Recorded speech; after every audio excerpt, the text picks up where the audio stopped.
number of different recordings, and you will have to answer questions on what you hear. There will be time for you to read the instructions and questions, and you will have a chance to check your work. All the recordings will be played once only. The test is in 4 sections. At the end of the test, you will be given 10 minutes to transfer your answers to an answer sheet. Now turn to Section 1. Section 1. You will hear a conversation between a travel agent and a customer who needs to book a hotel for a group visit. First, you have some time to look at questions 1 to 6.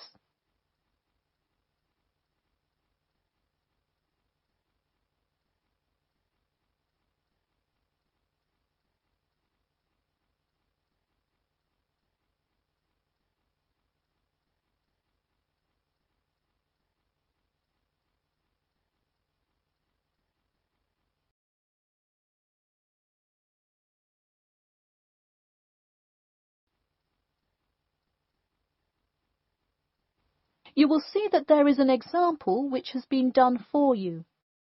On this occasion only, the conversation relating to this will be played first. Hello, Elite Travel. This is Emily speaking. How may I assist you today? Hi, I have a group visit to plan, and I wonder whether you could help me decide on which hotel to book.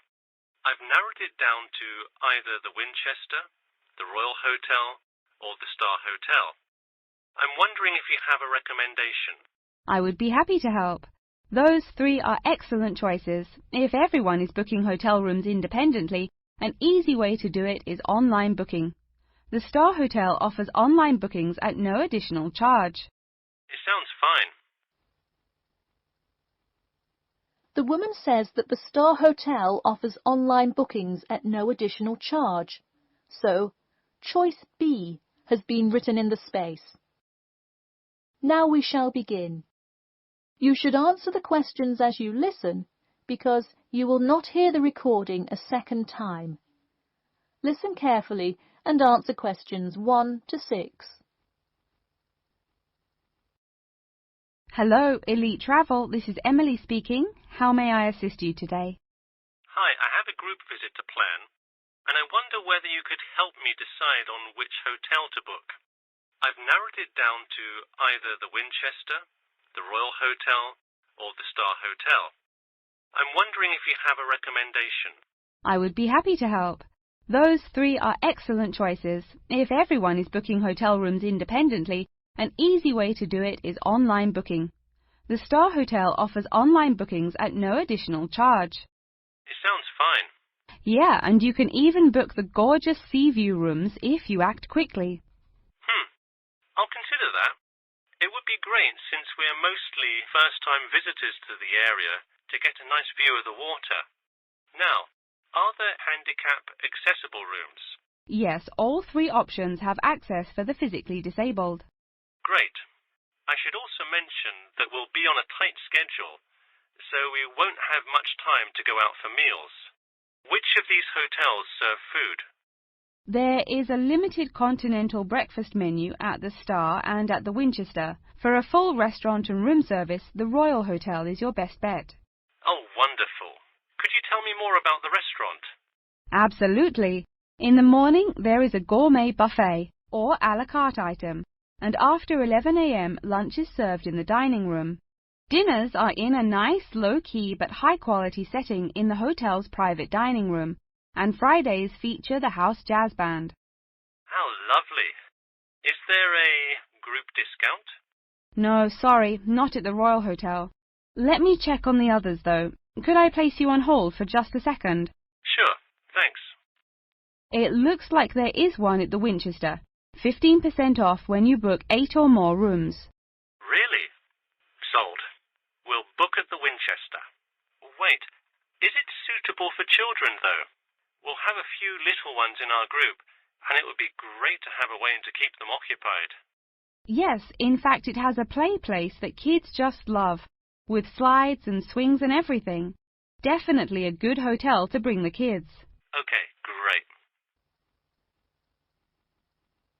Before you hear the rest of the conversation, you have some time to look at questions 7 to 10.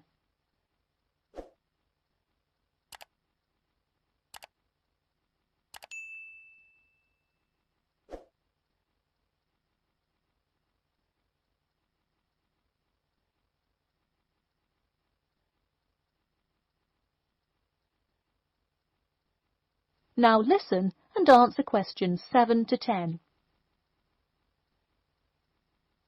So now I know where we'll be staying. What next? Should I go ahead and book transportation and assign rooms and everything? Well, for now there are only a few things for you to take care of. We will hold a block of rooms for you as soon as you send a deposit. I recommend booking as soon as possible, so you probably want to send the invitations as soon as you know how many rooms to hold. Oh, right. Okay. I'll send the invitations and put down the deposit. Is there anything else I should take care of? Great. And don't worry about this now, but sometime before you arrive, do let us know if you'll be requiring our transport service to and from the airport. I'll make sure to let you know. Does that incur a service charge, or perhaps a tip, or some presents to show our gratitude for the personal car service? Oh, don't worry about it. It is a free service, so if you would like to tip, you are welcome to do so. But hotel drivers do not accept gifts. Thanks for your help. My pleasure. Enjoy your stay at the Winchester. That is the end of section 1. You now have half a minute to check your answers.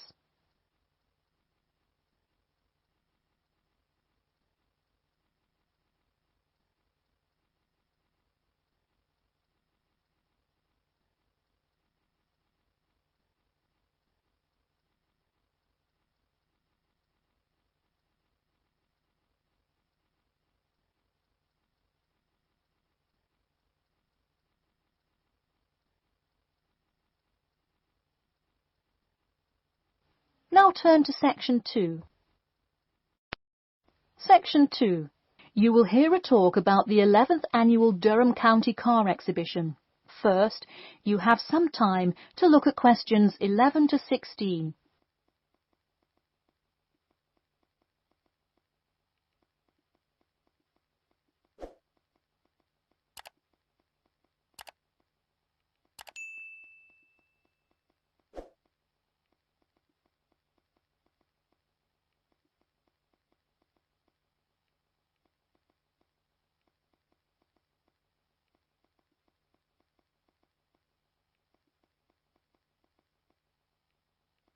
Now, listen carefully and answer questions 11 to 16.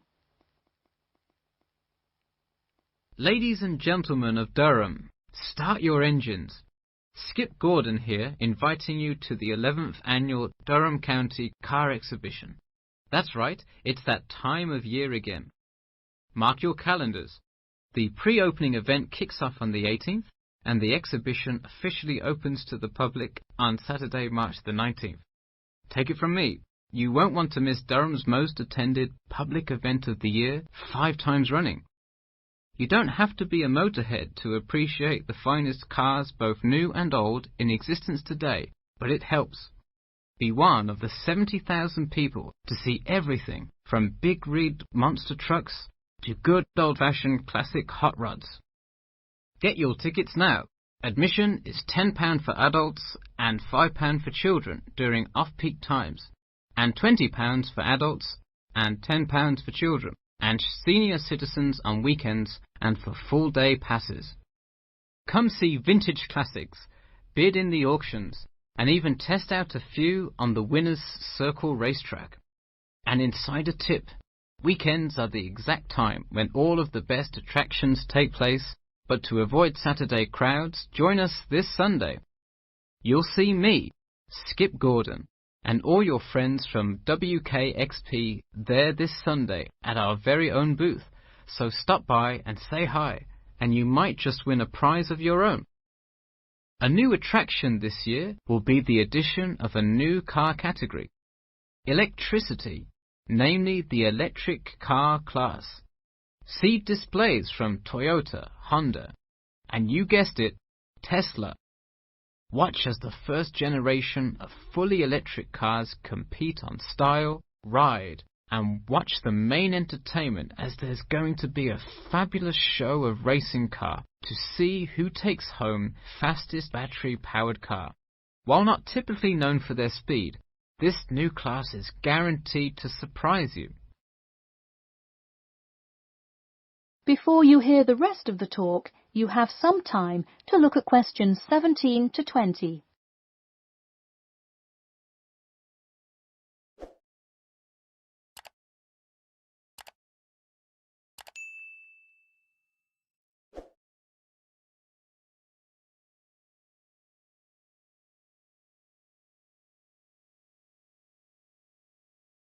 Now listen and answer questions 17 to 20. Get tickets before they sell out. Last year's tickets sold out fast, so we upped the attendance this year. That's right, more seats. But don't wait. Act now and save. That's right, if you buy your tickets before this Friday, you'll get 2 for the price of 1. That's right, 2 for the price of 1. And don't worry, kids. Just like last year, there's something specially for you. Wreak havoc on the road with the Kids Crazy Cars ride, and then race around the Tiny Tykes track in your favorite child-sized race car. Meanwhile, Mom and Dad can take a spin in a ride a bit more than their size. We're rolling out a massive dirt track so you can get behind the wheel and test drive something a little more adventurous. Put the pedal to the metal in a 4x4 SUV as you go over bumps and navigate through twists and turns. You'll want to buckle up. You heard it here. Act now to get in on the fun at the Durham County Car Show before it's too late. Come for prizes, good prices, and good old-fashioned family fun. We had a lucky draw for a new car last year, but this year our main event is the Monster Truck Rally, where one lucky fan will win a chance to experience the thrill from behind the wheel, well, next to the wheel, as they ride with legendary driver Smash Tate. Feel the speed firsthand and talk to a living legend in a true, once-in-a-lifetime opportunity. For tickets, go online to www.durhamcountycars.com or call 1-888-CAR-SHOW now. We'll see you there, and always remember to buckle up. That is the end of section 2. You now have half a minute to check your answers.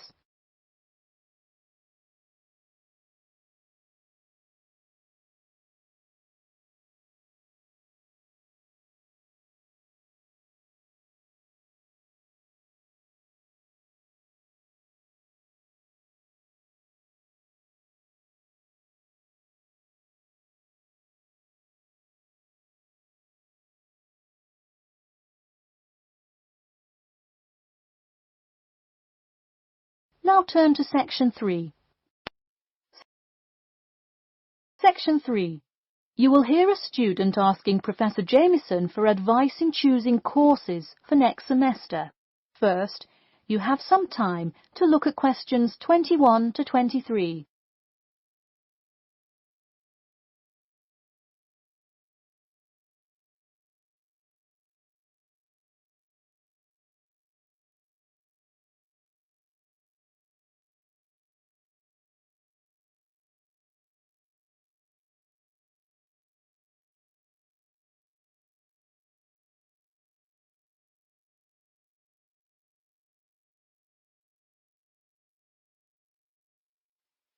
Now, listen carefully and answer questions 21 to 23.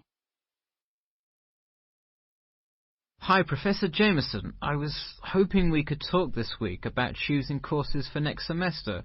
That sounds great. Any idea yet, or what you'd like to take? Well, I was hoping you could kind of tell me. There are so many to choose from. I don't even know where to start. Sure. Well, first things first. Do you know what you will major in? It's important to take courses that are relevant to your career path. Well, I think I want to major in biology. I want to go to medical school, so it seems like it would make sense. I agree. If you like biology, it's definitely a good idea to focus on that, since so many of the requirements overlap. Okay, so I should take a few biology classes then? Yes, let's start there. You should pick 1 or 2 biology classes. Not just any biology classes, though. If possible, read online or talk to senior fellows and find out about the structure of the courses. You don't want to end up signing up for 2 classes that require labs in the same semester. You'll spend so much time in the biology department that you won't see the light of day. All right, good idea. I heard labs can be as long as 4 hours. That's true. And another thing, make sure the topic is either relevant to your major or something you're interested in learning about. It sounds obvious, but do not just take a class because you heard it was easy or because it does not require attendance. Of course not, though it would be really nice to have at least one class that's a little bit less rigorous than the ones I'm taking this semester. I barely sleep as it is with all this studying. That may have more to do with your study habits, though I don't disagree that your schedule is really difficult this semester.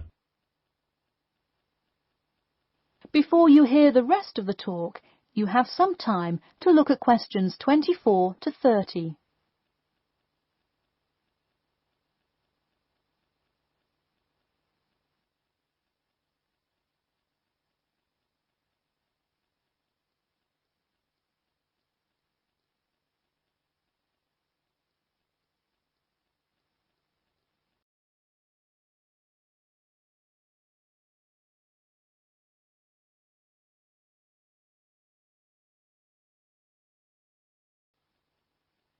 Now, listen carefully and answer questions 24 to 30.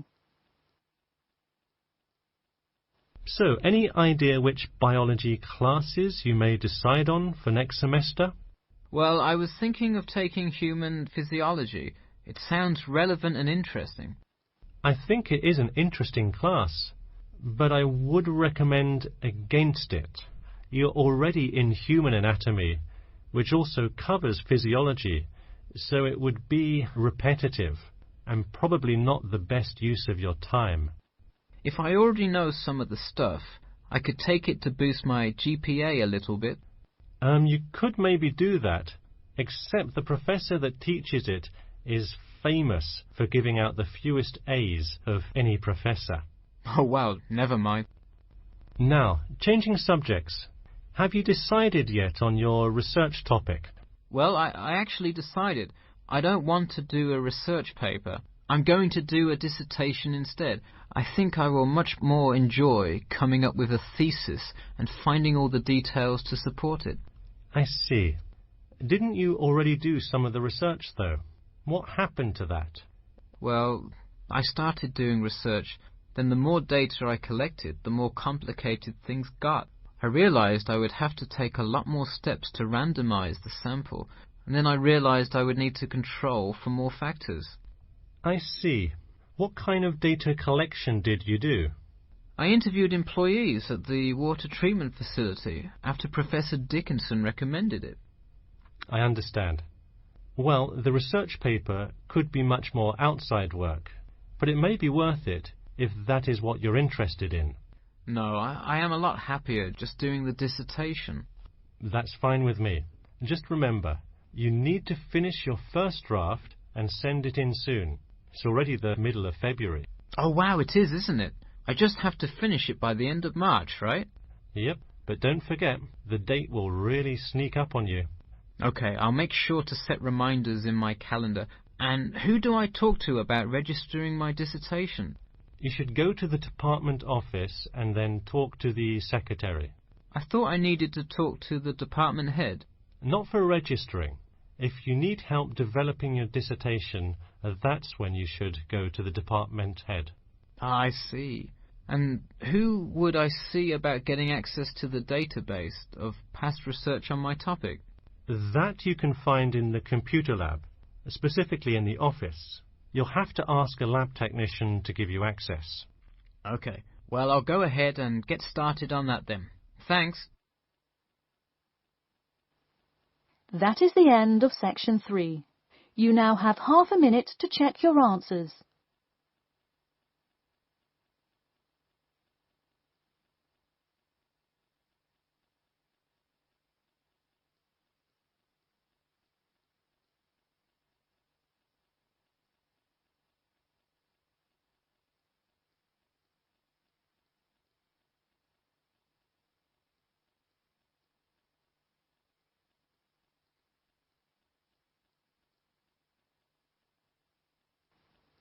Now turn to section 4.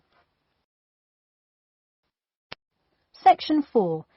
You will hear part of a lecture about the role of sleep in humans and animals.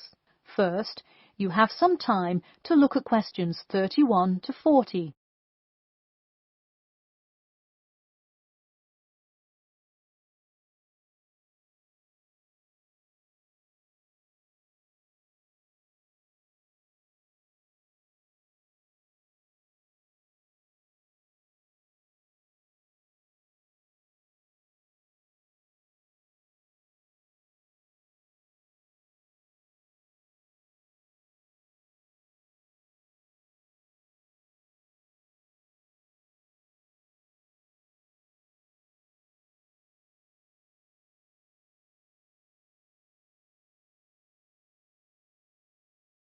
Now, listen carefully and answer questions 31 to 40.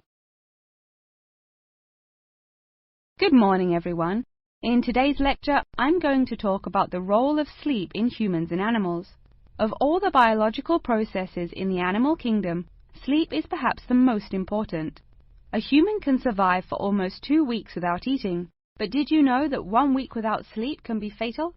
It's even worse for animals, especially for those who must avoid predators. Without sleep, an animal is much less capable of avoiding an attack. This is the case for all animals, whether they are reptiles, mammals or fish. Let us look now at how different animals sleep, reasons for their ways of rest, and the potential problems they might encounter.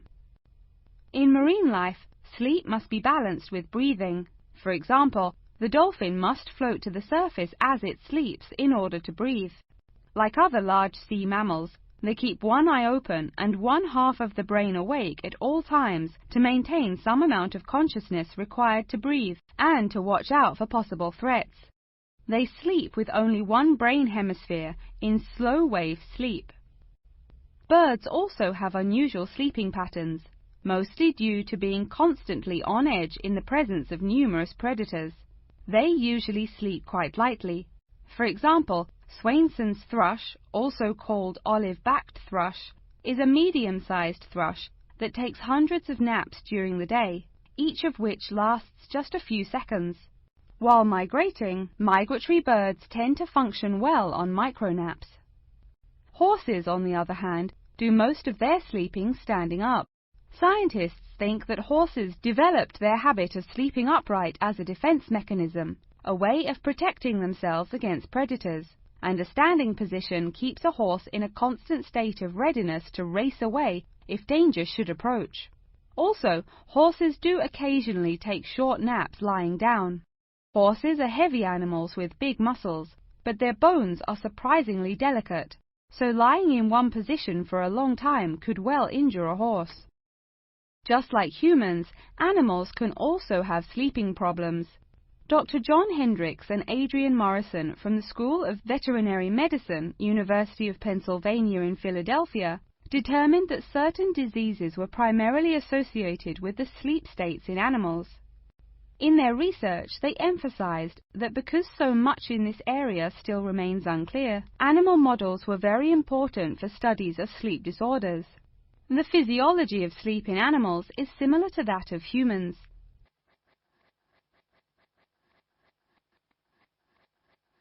But why do we humans sleep? Researchers and scientists believe it helps us organize our memories of the day, that sleep acts as a kind of filing system for the brain. Without it, our thoughts become disorderly and confused, which leads to increased likelihood of accidents and a tendency to say and do bizarre things. Researchers also believe that sleep plays a key role in learning. We sleep so that the brain can integrate new knowledge and form new associations. Because of the similar sleeping pattern to that of humans, rats are often studied in order to increase our knowledge of human physiology. In one study, rats were kept awake for almost 2 weeks and their behavior was observed. Researchers found the sleep-deprived rats could hardly remember anything of what they had been taught that day. For example, one rat had been taught to recognize pictures of various Parisian landmarks in order to receive food. Pressing a button below a picture of the Louvre would result in food being released, and so forth. However, when deprived of sleep, they would press buttons seemingly at random. In addition to rats, the fruit fly, a small insect that feeds and breeds on spoiled fruit, also has been used as a model organism, and thousands of scientists around the world work on it. But why was the fruit fly chosen to be studied? It was for practical reasons. The most important one is that the relationship between fly and human genes is so close that the sequences of newly discovered human genes, including genes that show a susceptibility, can often be matched against their fly counterparts. This provides an indication of the function of the human gene and could help in the development of effective drugs to help people with sleeping disorders. Therefore, many scientists today choose to study the genetic structure of the fruit fly, which could make a particularly important contribution to the understanding of developmental processes in humans. In conclusion, sleep is a necessary part of life, not just for humans, but for the entire animal kingdom. Now, I'd be happy to answer any questions you may have. That is the end of section 4. You now have half a minute to check your answers.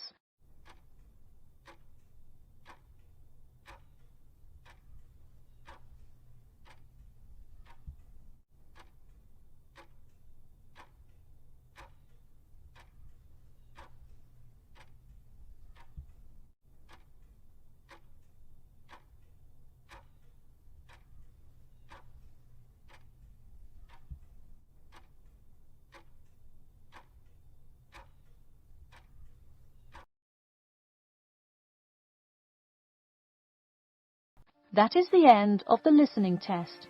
In the Ielts test, you will now have 10 minutes to transfer your answers to an answer sheet.